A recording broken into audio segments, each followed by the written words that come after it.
12 years to travel more for 2025. At yan po ang goal ng marami sa atin ngayong taon. Pero paano yung mga walang travel buddy and seeking for adventures alone? Sagot na namin ng tips at tricks for safe and enjoyable solo travel this year at ibabahagi sa atin yan ang travel enthusiast na si Kay Notob. Good morning, Kay, and welcome sa Rise and Shine Pilipinas. Good morning! Good morning po sa inyong lahat. Hi Kay, Happy New Year! Si Diane at Rod dito. Alright, doon muna tayo sa planning, choosing the right travel destination. Crucial yung mga yan. Pero ano bang mga unang dapat tingnan at gawin sa pagpili pa lang ng travel destination? Okay. Yeah, madami nagkakaroon ng mismatch pagdating sa pagpili ng travel destination. Pero ang lagi kong tip sa mga students o kaya sa mga friends sa pagdating sa pagpili ng travel destination ay assess yourself kung anong klaseng traveler ka. Kasi pwedeng adventurous ka, pwedeng mas gusto mo ng chill kind of traveling, mas gusto mo ng environment-friendly traveling, or mas authentic experience or cultural ang experience sa traveling. So, kailangan mong i-assess kung anong klaseng traveler ka. Ano yung gusto mong ginagawa? Ano yung gusto mong makita? Ano yung gusto mong puntahan?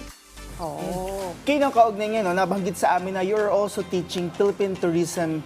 Ano yung travel destinations na maire-recommend mo o yung mga top picks mo ngayon for this 2025? Yeah, sa mga students, yes, nagtuturo ako ng Philippine tourism sa PUP, no? And sa mga students, ang usual picks nila, dahil tinatanong natin ano yung dream destination nila sa Philippines, ang usual picks nila ay mga usual din na destinations like Baguio, Vigan, yun yung mga pinipili nila. Apparently, na-figure out namin na nalimitahan yung kanilang travel experience dahil sa pandemic. So yung itong mga malalapit na destinations na to, hindi nila masyado napupuntahan. Kaya yun yung gusto nila. And also, bukod sa mga usual travel destinations, mataas din ng demand ngayon for ecotourism. Madaming tao ngayon yung gustong pumupunta sa mga bundok, sa mga beach, kumbaga sa mga probinsya. Siguro dahil gusto nila ng fresh air, gusto nila ng malayo sa syudad na pamumuhay or experience. And also, maganda yung efforts ng LGUs natin sa pagbo-boost ng ecotourism sites. Okay. Sabi kanina ni Kay, you have to identify kung gusto mo ba ay environment friendly. Siguro dun sa mga ang gusto ay beach. Ayan, di ba? May mga ganyan. Gusto nila dagat. Ano bang maire-recommend mo, Kay, na mura, medyo hindi naman kalayuan, na Kayang balikan. Oo, para mas ingit sa work. Pwede. Ano kaya ang suggestion mo dyan? Beach at saka siguro yung gusto naman ng hiking. Yan. Ay, I Ano love bang mga hiking. suggestion mo dyan, Kay? Yes, depende pa rin to kung nasaan kang lugar. Kasi para sa mga taga-South, kung nasa Luzon ka sa South part ng Metro Manila, mas malapit sa inyo yung Batangas, right? Batangas, Cavite. Sa Cavite, madami tayong mga bundok. Kung hindi natin alam, meron tayong mga bundok sa Cavite, sa Batangas, and mga beaches din. Kung nasa bandang east side, north, malapit sa atin ang Bulacan. Madami din tayong pwedeng puntahang bundok sa Bulacan. Kung beach naman, kung ayaw niyong mag-tol, meron tayong beaches sa Quezon. So ngayon, medyo gumaganda na yung tourism sa Real Quezon. Meron silang surfing sites, meron silang magandang beach, also Infanta Quezon. So yan, sa Manila, ang pinakamalapit na pwede nating puntahan ay Batangas at Quezon. Sobrang mura doon dahil favorite ko na din last year, 2024, naging favorite ko ang Quezon kasi sobrang bilis niyang puntahan. Kaya kong umuwi from within one day. Kaya kong makapag-travel, kaya kong makagawa ng activities. Balikan lang din. Quezon, ano? Napakalapit, napaka-exciting na may surfing pala doon, no? Kay, dagdag na lang, no? Sabi ko, i-identify anong klaseng traveler ka. Pero syempre, may mga traveler na solo lang. So, ano kaya yung may papayo mo na dapat na isama sa ipack nila, no? Ikasama sa gamit nila as a solo travelers? Yes, ang number one ay kailangan natin ng medicine kit. Lalo na kung meron kang maintenance, may allergies ka, kung may hiluhin ka sa biyahe, masakitin yung ulo mo, kailangan natin ng emergency kit, ng medicine box, kung ano yung kailangan mong inuming gamot. And also vitamins. Kahit wala kang sakit, kailangan nating uminom ng vitamins. Especially during travels, mapupuyat tayo, mapapagod tayo, pwede tayong maulanan, mahamugan, whatnot. So kailangan natin maghanda bago pa tayo atakihin ng sakit natin ay ma-prevent na natin to.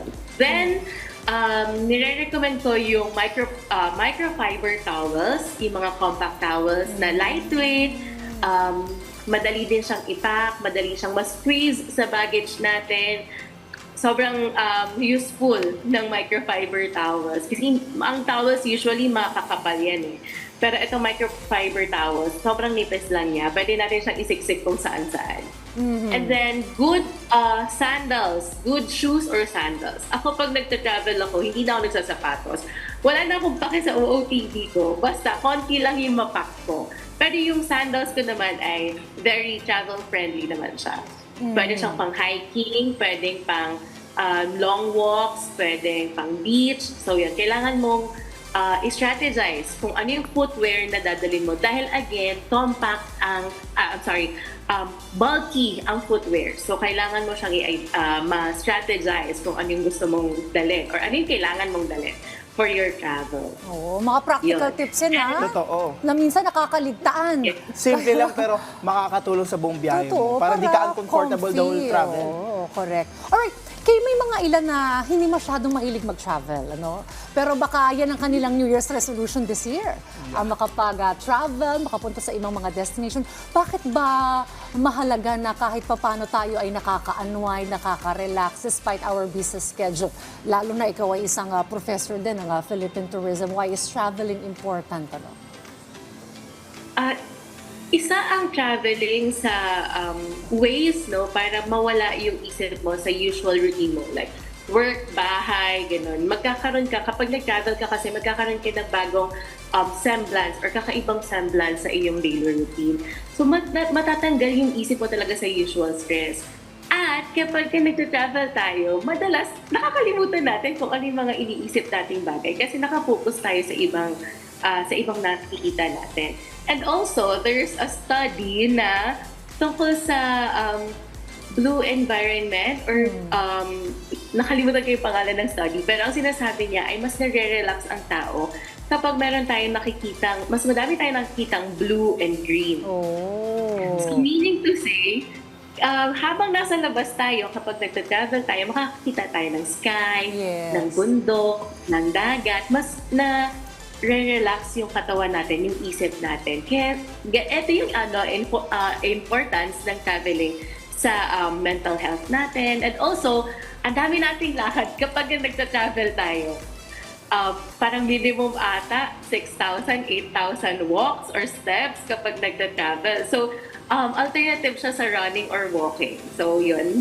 Medyo umaayos din yung ating physical health kapag nagta-travel tayo. Parang gusto mo na mag-book, ano, ng hotel and flight. Parang meron kang something to look forward to and you're creating core memories with your friends, that's with good, yourself, with your family. Siyempre, dagdag na lang natin, tips na lang para makaiwas sa scam. Correct. Ngayong maraming gustong mag-travel, ano kaya yung maipapayo natin? Yeah, katulad kanina tungkol sa scam, madami tayong ways para malaman kung legit ba or not yung mga binubok nating mga travel accommodations, flights, or packages. So number 1 ay mag-search tayo. Madami ng information online. Pwede tayo makahanap sa iba't ibang platform ng information. Katulad ng sinabi kanina ni attorney, type nyo ABC company scam. Ganon din sa traveling. Pwede natin i-search kung itong taong to or itong grupo na to or itong company na to ay may na-scam na dati. So yun yung isa sa mga tips natin. Then pwede din tayo magpa-legit check sa mga travel groups. Pwede tayong magsabi na, etong company na to, nagbubook ako, meron bang makakapag-back kung legit ba to or meron bang na-scam na to dati? Pwede tayong magtanong sa kanila. And then, ako, ang nire-recommend ko sa mga tao ay pumunta sila mismo, kung nandun na sila sa destination, tapos doon pa lang sila magbubuk, pumunta sila sa tourism office. Mag-register sila sa tourism office, doon sila magtanong sa tourism office, ano yung pwedeng destination at sa destination na to, ano yung mga activities na pwedeng gawin at sino yung provider na maire-recommend nila. Dahil sa kanila, pag sa tourism office ang nag-recommend, sure na pumasa siya sa lahat ng requirements ng government at alam nating legit. So yun, lagi tayong magtanong sa mga barangay, tourism office, sa mga police, travel or tourism police. Yun. Sila yung mga kasagot sa atin ng mas maayos na mga recommendations. Yan mga ka-RSP, make sure to follow these steps for a safe travel. After all, your journey now is definitely not the last. So stay safe to visit more and more places ngayong taong 2025. Thank you so much, Kay, sa pag-share ng mga tips mo sa pag-travel o pagbiyahe. We hope na mas makatulong to sa ating mga ka-RSP natin na nagbabalak bumiyahe ngayong taon. Thanks, Kay. Happy New Year. Thank you! Happy New Year!